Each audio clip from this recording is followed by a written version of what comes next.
Hey guys, thanks for tuning into my Florida drive-by. I am on the actually US 41 going northbound. I got some packages to mail at FedEx and I'm going to get a cup of coffee.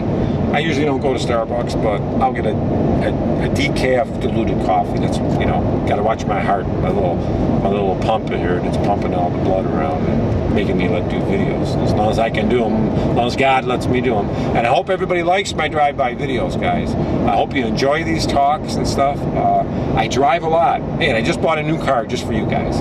Really 40 miles to the gallon just for gas, because I like to drive. And now I could go, you know, I got like 100 miles on the car now, or 200. I could drive to California and back if I wanted to, and have a road trip. But either way, I wanted to bring this up, this drive-by. This drive-by is what's the best caliber for EDC, or everyday carry. It's for concealed carry. There's a wide, let me first put this forward. There's a wide assortment of calibers. And there's a wide assortment of calibers, not because one is better than the other, but because the manufacturers can make a wide assortment of calibers and can sell a lot of damn guns. Okay. But overall, myself, I would say a 9mm is the least caliber that you want to carry. So it's 9mm and up. Ideally, I would say Smith & Wesson 40. And if you can handle the recoil and you can handle the gun, 45 ACP. 45 ACP has been around years. It's a known threat stopper. They used it in the military until they replaced it with the 9mm. But they just did that because some people couldn't shoot the gun. Some people couldn't handle it. It produced too much damage through the Geneva Convention of the United Nations, so they adopted the NATO 9mm. And now they're having problems with the 9mm. They may go back to the 45, but parts of the service, like the Special Forces and stuff, they just ordered 100,000 Colts. So they're using 45s. Okay, they're still using it. Not everybody totally, it's just that the grunts on the ground are using the 9mm. You know, most of your higher ups forces are going to be using 45 ACP. Just a known, good, a bullet for stopping. Now, when we get into EDC, everyday carry, a lot of people are thinking about size. Size is a priority, yes. You know, you don't want the gun to footprint. You don't want to know anybody, you know, that you have it.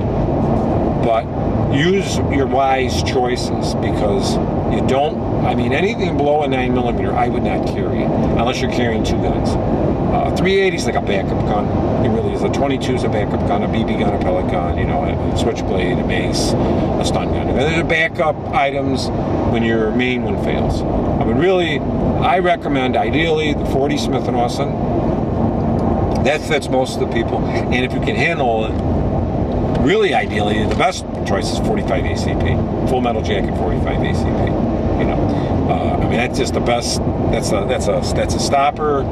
It is the way it is. You know, I mean, it is what it is. There's no substitute for the size of the hull and the weight, the mass of that bullet coming downrange at a threat, whether it's a wild dog or a wild person. Okay, so let's just go into some of it ballistically, and this is what I always do.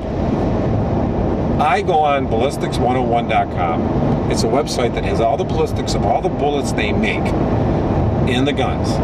So if you want to find out what's the maximum ballistics of a bullet, you can go there. So you can look up 9mm, and you can see a 9mm Buffalo bore makes a 500 foot-pounds of energy at the muzzle bullet. You can look at 380. You see MagSafe makes a one that'll go 342. So when you're comparing bullets, which one do you get? Which one do you get? You want to get something that's going to throw 500 foot-pounds of energy or 342? You figure. But also when you're selecting your EDC, try to get a partially steel gun. You know, if you can get like a lightweight alloy or ported, it's gonna work better. It's gonna be more accurate. Usually you should be practicing at 21 feet, 7 yards. You know, practice at that. You can go further out if you want.